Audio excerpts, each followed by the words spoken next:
Hey guys, it's Hair by Janaea. Thanks for coming back to my channel. Today I have an awesome surprise for you guys. I have a before and after makeover. So my client sent me this picture and said she wanted to do this color and do a whole makeover on her previous color that we did last year. So I had to use like a whole container of bleach to bleach out all of this old color.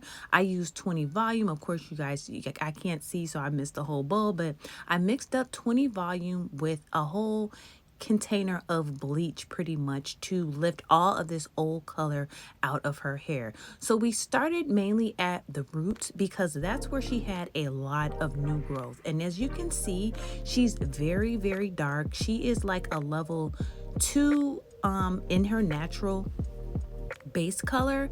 So what we did, we started there from not exactly hitting it on the scalp, because as you know, the scalp has heat and I did not want the bleach to lift up too quickly on her scalp.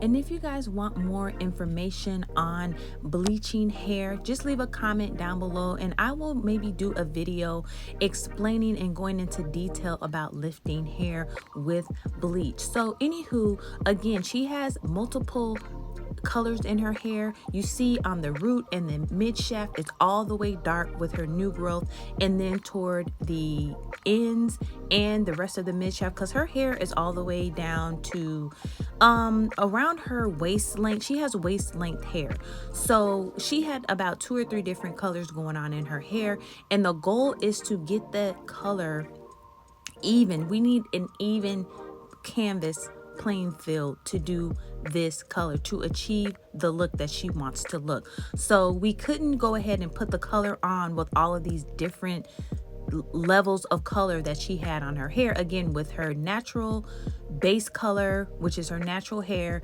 and then the mid and the ends, she has the highlights and a whole nother different color going on. So here we are. This is where we got her to with the bleaching up. So I haven't put her under the dryer yet, but I wanted to run the bleach all the way through. Like I said, I had to go back to the roots to get it on the roots, because you want to do that last, because the heat from your scalp will heat that color up.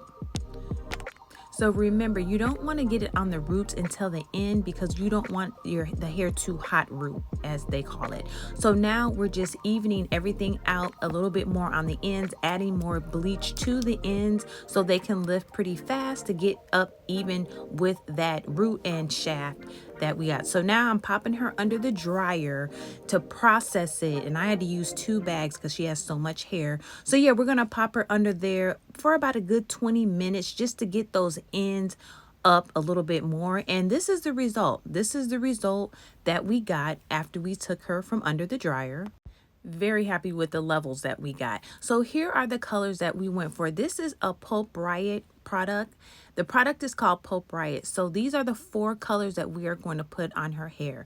And these are what they look like outside of the tube. So we have like the orange, the yellow, the plum, and the red kind of color that's going to go in the middle. So look how even that got. I did have to go in and bleach up a little bit more, and this is where we got. So now we're putting the darker, more plum color on the root, because that's kind of the dimension that we got.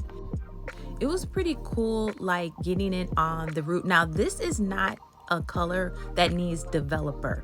All you have to do is pop this on. There's no developer that needs to go with this. It's just gonna stain that hair and it's not going to bleed. This is not a promotion for PulpRiot. However, it's kind of a promotion for PulpRiot. I love their colors because they do not bleed. So when people are trying to do these creative looks, these creative colors, this is the product that you want to use because it won't bleed into the other colors. Now their formula, how they did that, I don't know, but all I know is that it is genius, because I know a lot of people use different color lines to try to achieve these looks, and they run into the colors running into each other and they're never able to achieve that ombre mixture blend. But PulpRiot, they got it right. They got it down to the science. So here we go. putting in the first color that we want to be darkest on her root. And it just turned out so well, you guys. Her hair, again, you see how long it is, so this blend is gonna go amazing on her hair because of the length. So she's able to get like the 4-dimension ombre look on her hair. So again, this is like the plum looking color. I'm gonna have to go back and give the actual name. I know one of them was called bubblegum, the orangier color was called cayenne, and the other color was like sunset, and then there was one other color. So you guys can go back in the video and kind of pause it and look at all of the boxes so you can get the actual names of the color. So we did all the back, we did all the sides. So now we're going in with the second color.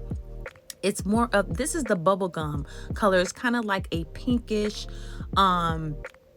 purplish color, if you want to say. Again, the darker violet color was on the root. This is kind of more like on the pinkish reddish side because I did mix it with a little bit of the red. And this is the second color going in on the shaft for the ombre look. Look at her falling asleep, she's so funny.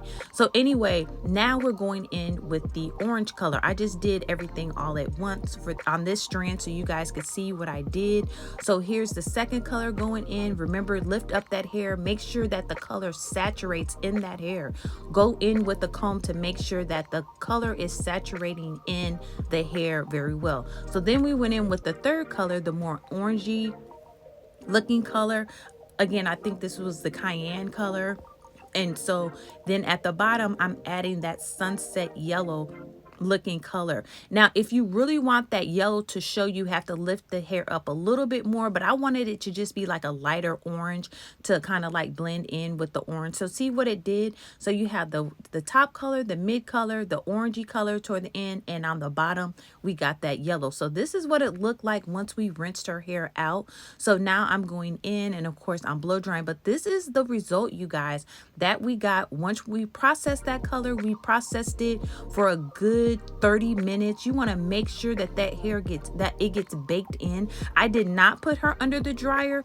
I read the instructions. You don't have to, but if you feel more comfortable doing that, go ahead and do it. But I did not put her under the dryer for this process. And look how it looks, you guys. It came out so amazing. So I went in, and she wanted a few little curls. She didn't want anything too curly, so we just did like some beach waves. I pressed it out a bit first so I could really see how that color baked into her hair. It is amazing. Even after one rinsing, you guys, it did not bleed, as you guys can see. PulpRiot does a great science with their colors. I mean, you guys, if you're trying to achieve something like this, I highly recommend them. Look how that color turned out. She is so freaking happy with the result after she went from one extreme to another. So yeah, now we went in with one of my products that I recommend to you guys. It's my Silk Press Finishing Mist. You can use it on all hair types. When I went in to actually press the hair out, I used it, and I used it when I did the curls. So this is the result, guys. Let me know what you think. Leave a comment and follow for more beautiful before and afters. This is Hair by Janaea, and I'm checking out. Thanks for watching.